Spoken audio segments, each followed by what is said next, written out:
കോൺഗ്രസ് നേതാവ് എം ഹസൻ കൂടി നമ്മോടൊപ്പം ചേരുന്നുണ്ട്.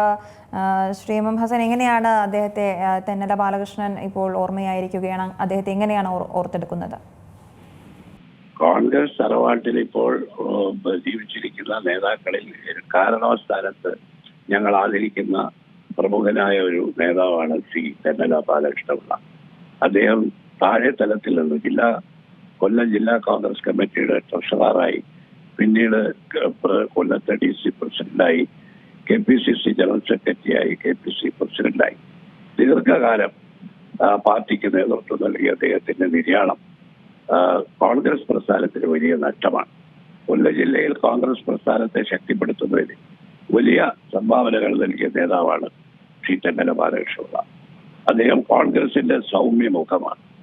വളരെ ശാന്തഗംഭീരൻ എന്ന് ഞങ്ങൾ പലപ്പോഴും വിശേഷിപ്പിക്കുന്ന നിലപാടുകളിൽ അടിയുറച്ച നിലപാടുകളുള്ള അദ്ദേഹം, എന്നാൽ വളരെ സൗമ്യനും ശാന്തനുമായി എല്ലാവരോടും വളരെ സൗഹൃദത്തോടു കൂടി ഇടപെടുന്ന അദ്ദേഹത്തെ ഒരിക്കലും സഹപ്രവർത്തകർക്ക് മറക്കാൻ കഴിയില്ല. MLA-യും രാജ്യസഭാംഗവും അതുപോലെ തന്നെ KPC പ്രസിഡന്റും ഒക്കെ ആയി പ്രവർത്തിക്കുമ്പോൾ എല്ലാ കോൺഗ്രസിനകത്ത് എന്ത് തർക്കങ്ങളുണ്ടായാലും അതിനെല്ലാം അനുരഞ്ജനം അദ്ദേഹത്തിന്റെ തലയിലാണ് വന്ന് കേൾക്കുന്നത്. തെന്നല കമ്മിറ്റി എന്നുള്ളത് തന്നെ കോൺഗ്രസിലുണ്ടാകുന്ന എല്ലാ പ്രശ്നങ്ങൾക്കും പരിഹാരം ഉണ്ടാക്കാൻ ദൗത്യം ഏറ്റെടുക്കുന്നയാളാണ് അദ്ദേഹം. വാസ്തവത്തിൽ അദ്ദേഹത്തോടൊപ്പം ജനറൽ സെക്രട്ടറിയായി പ്രവർത്തിക്കാൻ കഴിഞ്ഞ ഒരു കാലം എന്റെ മനസ്സിൽ വളരെ നിറഞ്ഞു നിൽക്കുകയാണ്.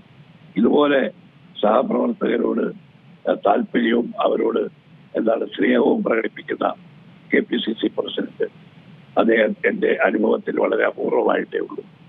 തെന്നല ചേട്ടന്റെ നിര്യാണം കൊല്ലം ജില്ലയിലെ മാത്രമല്ല കേരളത്തിലെ കോൺഗ്രസ് പ്രവർത്തകർക്ക് അതീവ ദുഃഖമുണ്ടാക്കുന്ന ഒരു വേർപാടാണ്. അദ്ദേഹത്തിന്റെ നിര്യാണത്തിൽ ഞാൻ എന്റെ അഗാധമായ ദുഃഖം രേഖപ്പെടുത്തുന്നു. ശരി സാർ, വളരെയധികം നന്ദി പ്രതികരണത്തിന്.